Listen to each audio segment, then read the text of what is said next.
안녕하세요. 김진 목사입니다. 오늘은 호세아서 1장의 말씀으로 함께 은혜 나누기 원합니다.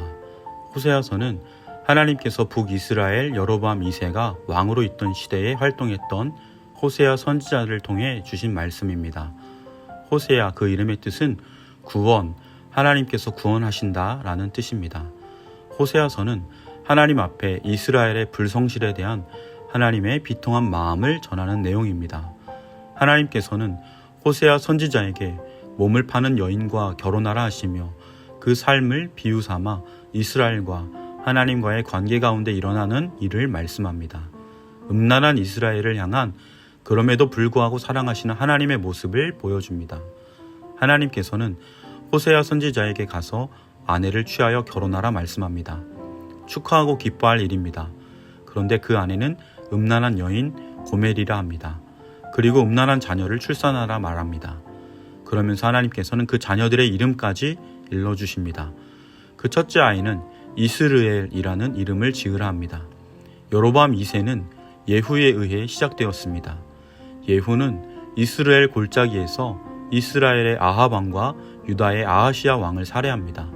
그리고 이스라엘 성읍에서 이세벨 여왕의 시종들에게 그녀를 창문 밖으로 던지라 말했고 그들은 그렇게 그녀를 살해합니다.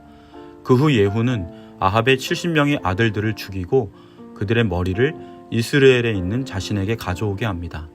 이스라엘은 이스라엘 백성들에게 공포를 느끼게 하는 장소입니다.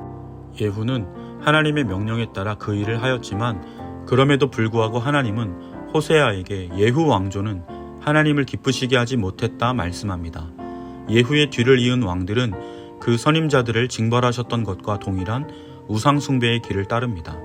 그래서 하나님은 예후 왕조가 피해 통치를 시작했던 그 동일한 장소에서 동일한 운명에 처하게 될 것이라 경고합니다. 그렇게 이스라엘의 가장 오래된 왕조가 종말을 맞고 이스라엘 족속의 나라가 패할 것을 말합니다. 호세아의 아들 이스르엘은 그 당시 정치 지도자들을 향한 하나님의 심판과 재앙의 징표였습니다. 이 예언은 예후 왕조의 마지막 왕인 스가랴 왕이 살룸의 손에 죽임을 당할 때 이루어집니다. 그 일은 바로 이스라엘 골짜기에서 일어납니다. 고멜이 다시 임신하여 딸을 출산합니다. 그런데 이번엔 하나님께서 그 딸의 이름을 로르하마, 사랑받지 못함이라 지으라 합니다. 이것은 이스라엘을 향한 심판의 최종 선언입니다. 그리고 또 아들을 낳을 것인데 그 이름을 로암미, 내 백성이 아니라 라고 지으라 합니다. 이 세 아이들이 활동하고 걸어다니는 것 자체가 하나님의 무서운 심판의 메시지가 선포되는 것입니다. 호세아 선지자에게 자신의 아이들의 이름을 이렇게 지어 부르는 것 자체가 큰 아픔과 고통이었을 것입니다. 그런데 돌연 하나님께서는 그 이후 이스라엘의 회복을 말씀합니다. 마치 에스겔 37장의 마른 뼈 환상을 보는 듯합니다. 하나님께서 심판을 철회하실 것이고 내 백성이 아니었던 이들이 살아계신 하나님의 자녀가 될 것이라 말씀합니다. 사랑하는 성도 여러분, 구약의 이런 하나님의 사랑이 오늘날은 어떠합니까? 에베소서 5장에 보면 주님과 교회의 관계를 남편과 아내의 관계로 설명합니다. 신약에서는 주님께서 교회를, 성도를 마치 호세아가 고멜을 사랑하듯이 사랑하는 모습으로 그립니다. 생명을 내어주며 사랑하는 모습, 끝까지 사랑하는 모습입니다. 사랑하는 성도 여러분, 하나님 앞에 우리의 신앙, 우리의 하나님을 향한 사랑은 참으로 부족한 뿐입니다. 그럼에도 하나님의 사랑은 변함이 없습니다.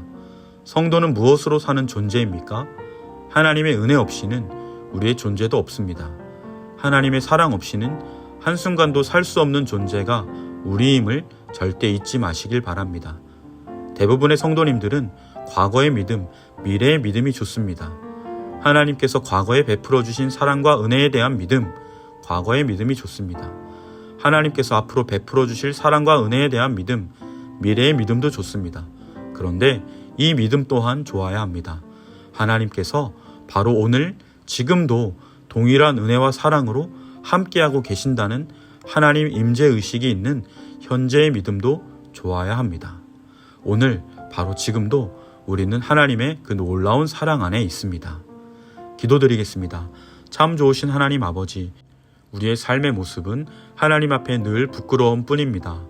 그럼에도 하나님의 은혜, 하나님의 사랑이 우리를 또다시 살리고 세우고 붙드십니다.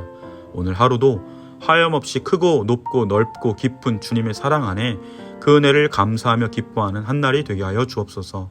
모든 일에 주님의 은혜와 도우심을 구하며 더욱 구하는 우리 모두가 되게 하여 주옵소서. 감사드리며 예수님의 이름으로 간절히 기도드립니다. 아멘.